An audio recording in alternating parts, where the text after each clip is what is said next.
ikintu nyamukuru twebwe tutangwa umwaka mushasha tunezerewe kuko duheruka i Buruseli twaravuganye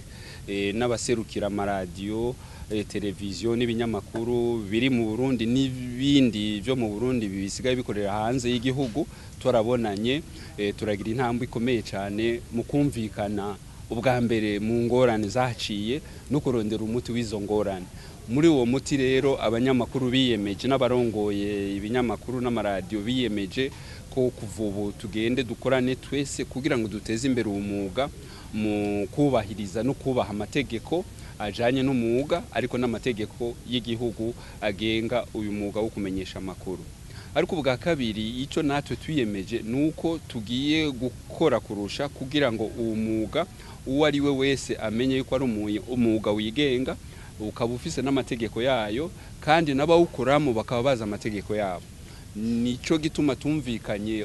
iwacu mu rwego rwa sense ko tutangura ingingo zikomeye. Muri izo ngingo tuza twarafashe ingingo ya mbere niyo gushinga igitabo cyo kwandikisha abanyamakuru bose n'abahinga n'abafundi bakora mu Burundi muri uwo mwuga kugira ngo bwa mbere tugire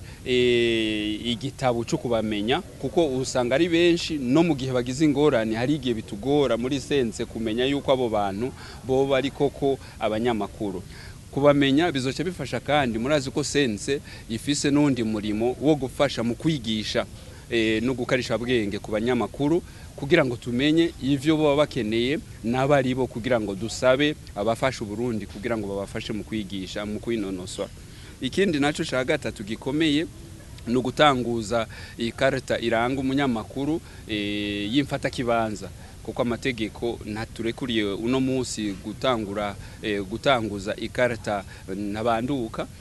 tugiye gutanga ikarata z'imfata kibanza kugira ngo umunyamakuru hari yo hose iyo karata imuha uburenganzira bukwinjira no gukora atafise ingorane ari y'abantu abandi bantu batazi neza uwo mwuga.